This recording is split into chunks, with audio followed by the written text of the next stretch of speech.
ខ្មាស់ពួកម៉ាក់ដើរលេងអត់មានសង្សារនៅឆ្នាំនេះខ្ញុំបដិញ្ញាថារកសង្សារឲ្យបានរៀននិយាយរៀនញ៉ែស្រីឲ្យល្បីផ្អើលគេម្ដងមើលហើយឆ្នាំនេះអ្នកលេខ1ខាងឯងគឺខ្ញុំនឹងឯង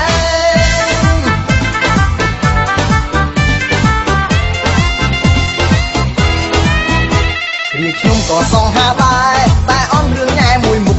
រាល់ថ្ងៃអង្គុយកាត់ទុកមិនសុខព្រោះតែអត់សង្សារបានឃើញស្រីស្អាតហើយលោកអើយមិនហ៊ានវាចា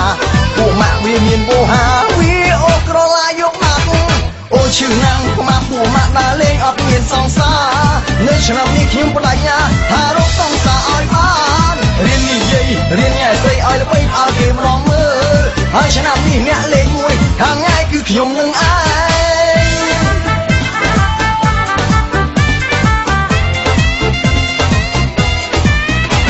សុំលេខទូរស័ព្ទមិនឲ្យខ្ញុំដើរតាមញ៉ែដកផ្ទះឲ្យតែញ៉ែបានលេងខ្មាស់មុខក្រាស់លើជាងផែនដីមើលក្បួនខ្នាតត្រឹមត្រូវរៀបរឹកមុនទៅញ៉ែស្រីពីនេះយ៉ាងយូរ3ថ្ងៃស្រីនឹងព្រមស្នេហ៍មកហើយអូឈឺណាស់ខ្មាស់ពួកម៉ាក់ដើរលេងអត់មានសង្សារនៅឆ្នាំនេះខ្ញុំបដិញ្ញាថារកសង្សារឲ្យបានរៀននិយាយរៀនញ៉ែស្រីឲ្យល្បីផ្អើលគេម្ដងមើលហើយឆ្នាំនេះអ្នកលេខ1ខាងឯងគឺខ្ញុំនឹងឯង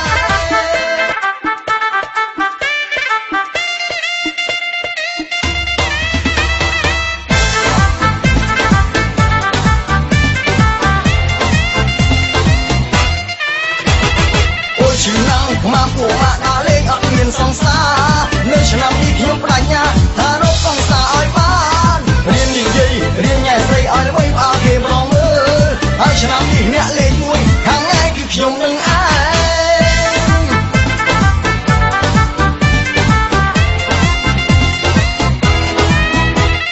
ខ្ញុំក៏សងហាដែរតែអន់រឿងញ៉ែមួយមុខរាល់ថ្ងៃអង្គុយកាត់ទុកមិនសុខព្រោះតែអត់សង្សារបានឃើញស្រីស្អាតហើយលោកអើយមិនហ៊ានវាចាពួកម៉ាក់វាមានវោហាវាអូក្រឡាយកម៉ាក់អូឈឺណាស់ខ្មាស់ពួកម៉ាក់ដើរលេងអត់មានសង្សារ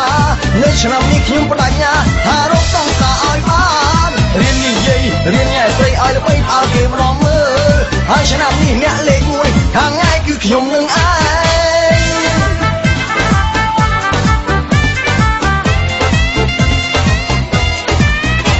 សុំលេខទូរស័ព្ទមិនឲ្យខ្ញុំដើរតាមញ៉ែដកផ្ទះឲ្យតែញ៉ែបានលេងខ្មាស់មុខក្រាស់លើជាងផែនដី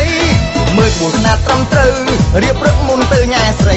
ពីនេះយ៉ាងយូរ3ថ្ងៃស្រីនឹងព្រមស្នេហ៍មកហើយអូឈឺណាស់ខ្មាស់ពួកម៉ាក់ដើរលេងអត់មានសង្សារនៅឆ្នាំនេះខ្ញុំបដិញ្ញាថា